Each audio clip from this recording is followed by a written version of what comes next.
Tidak ada satupun yang kita terima di dalam hidup ini yang bukan berasal dari Tuhan. Mungkin langsung ada yang bertanya, loh berarti malapetaka, bencana, musibah, kegagalan, apakah itu juga berasal dari Tuhan? Tentu saja ini memunculkan pertanyaan teologis yang mempertanyakan, kenapa Tuhan memberikan sesuatu yang mencelakakan, yang membinasakan? Tapi kalau kita melihat lebih luas lagi sebagai sebuah pemahaman bahwa Allah pegang kendali atas segala sesuatu di dalam hidup kita, maka tidak ada satupun dalam hidup kita yang terjadi di luar kendali Tuhan, termasuk hal-hal yang buruk.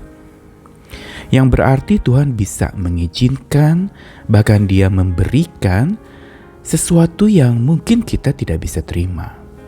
Sesuatu yang kita tolak mentah-mentah dengan mengatakan bahwa itu bukan dari Tuhan. Kalau yang dari Tuhan pasti kebaikan, keburukan tidak pernah asalnya daripada Tuhan.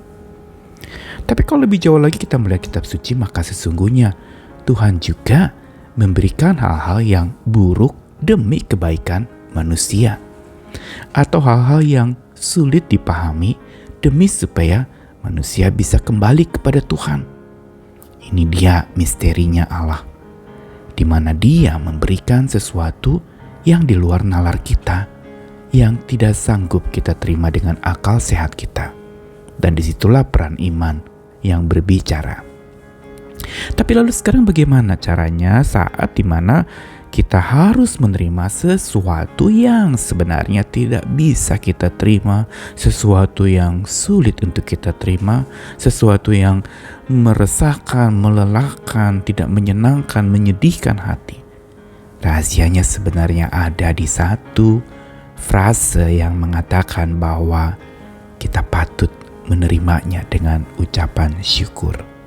Karena segala sesuatu yang diterima dengan ucapan syukur, sesungguhnya itu adalah sesuatu yang indah dan baik adanya.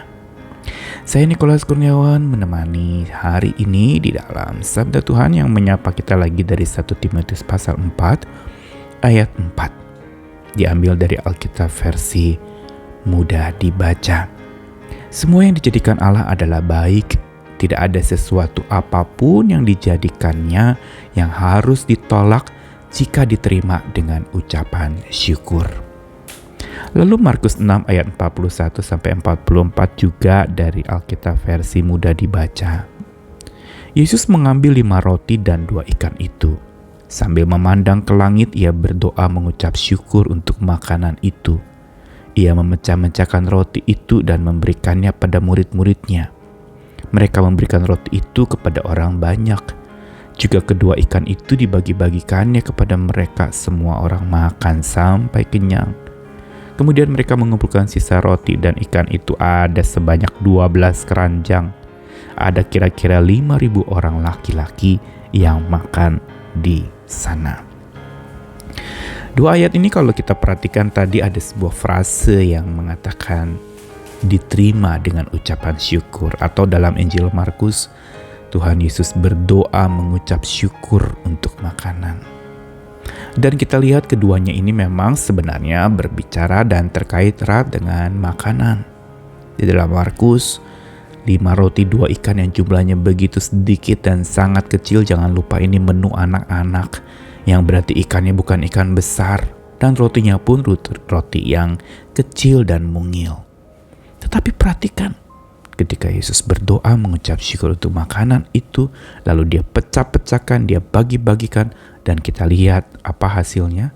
Berlipat kali ganda dan banyak jiwa yang dikenyangkan hari itu oleh makanan yang semula kecil sedikit, tapi oleh doa ucapan syukur yang diungkapkan oleh Yesus, maka itu menjadi berlipat kali ganda.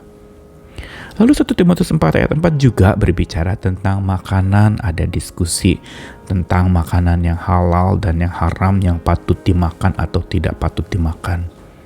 Tetapi lalu Paulus mengingatkan tentang sesuatu yang penting, Ia bilang semua yang dijadikan Allah adalah baik. Tidak ada satu apapun yang dijadikan Tuhan yang harus ditolak jika diterima dengan ucapan syukur. Menarik sekali dikatakan bahwa kita saat menerima segala sesuatu yang dari Tuhan dengan ucapan syukur yang sepenuh hati, maka kita juga akan menerimanya dengan ikhlas hati, dengan rela hati. Karena tidak ada satupun yang Tuhan berikan, yang Tuhan jadikan itu secara sesuatu yang kebetulan, tapi semua adalah demi kebaikan manusia. Bukankah Roma 8 ayat 28 mengatakan demikian? Bahwa Allah turut bekerja dalam segala sesuatu untuk mendatangkan kebaikan. Dan kalau kita perhatikan lagi, maka sebenarnya kedua ayat tadi mau mengingatkan kepada kita untuk belajar menerima dengan syukur. Karena segala hal yang Tuhan izinkan terjadi atau Tuhan berikan dalam hidup kita, kalau kita terima dengan ucapan syukur yang sepenuh hati, maka dengan ucapan syukur yang sepenuh hati itu kepada Sang Maha Baik, maka apa yang kita terima itu akan jadi baik dan akan mengenyangkan jiwa kita, bahkan menyenangkan hati kita. Mari kita belajar untuk menerima segala sesuatunya dengan ucapan syukur, termasuk hal-hal yang tidak mudah kita pahami, yang tidak mudah kita terima, yang mungkin sesuatu yang kita tidak rela untuk itu terjadi atau itu teralami dalam hidup kita. Mari kita belajar. Segala sesuatu yang diterima dengan ucapan syukur akan membagikan sebuah syukur kepada Tuhan, dan Allah Sang Maha Baik itu sanggup mengubah sesuatu yang buruk menjadi yang baik. Dan Dia akan mengenyangkan jiwa kita, akan mendewasakan iman kita, dan menyenangkan hati kita. Belajar terima dengan ucapan syukur. Apapun yang hari ini masih belum engkau bisa terima, belajarlah menerimanya dengan bersyukur.